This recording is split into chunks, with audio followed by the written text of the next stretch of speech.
검찰총장 출신이 대통령이 된 거 아닙니까? 그것에 대한 부채의식이 너무나 큽니다, 사실은.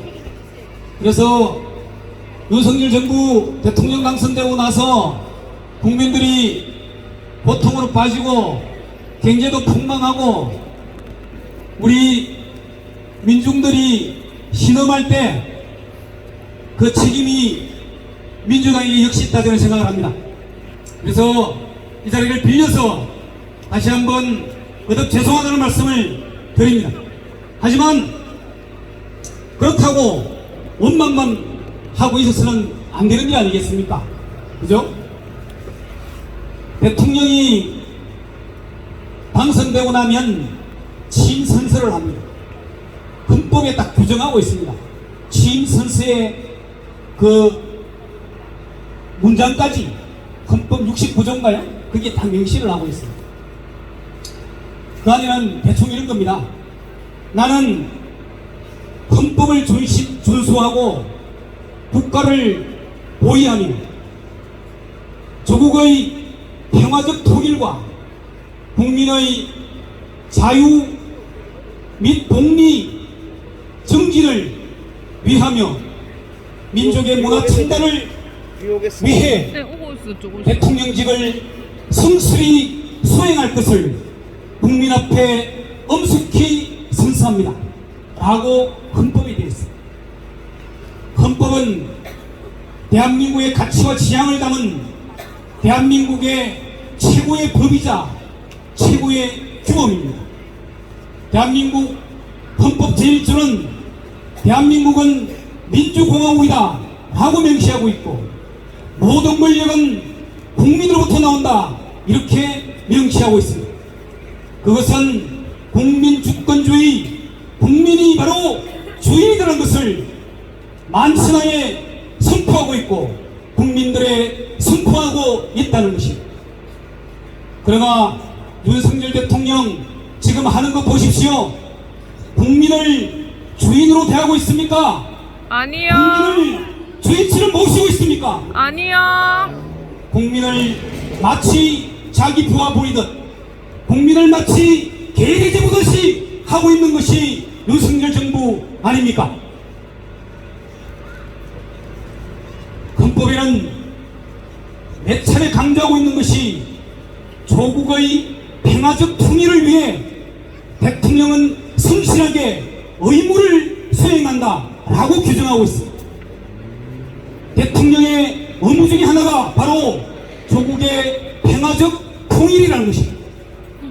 평화 통일을 의무를 가진 자가 바로 대통령입니다. 그런데 윤석열 대통령 지금 하고 있는 거 보십시오. 어떻습니까? 조국의 평화적 통일을 위해서 성실하게 의무를 수행하고 있습니까? 아니면 한반도의 전쟁을 일으켜서 국민을 전쟁의 사막 속으로 빠뜨리는 그런 행정을 하고 있습니다. 미국에 가서 바이든과 한미 정상을 하고 나서 이렇게 이야기합니다. 실질적 핵 공유를 했다. 이렇게 선언을 합니다.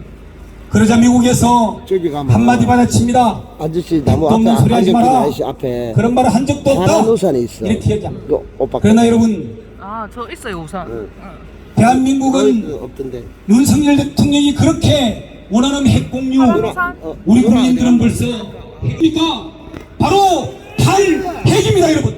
탄핵을 윤석열에게 돌려줍시다, 여러분.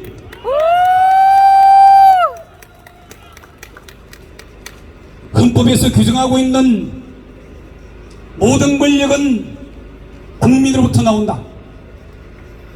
국민주권주의, 이것은 곧 사자성어에 의한 군주 민수란 말과 등치가 될 수 있다고 저는 생각합니다.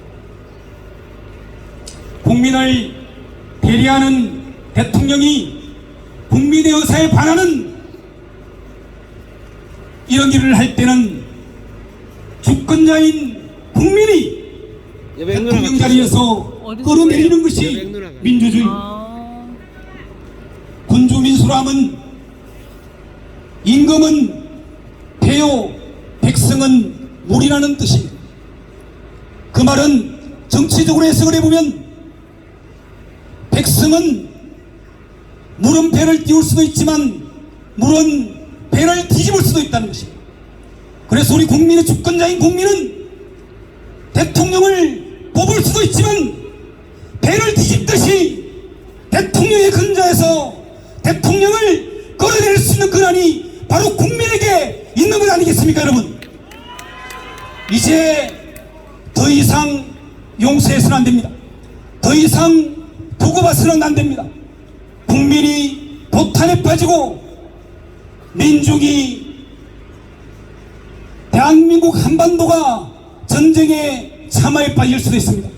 더 이상 나아가서는 한반도가 잿더미가 될 수 있고 한반도에 전쟁이 일어나서 모두가 공멸하는 그런 상황이 벌어질 수도 있습니다.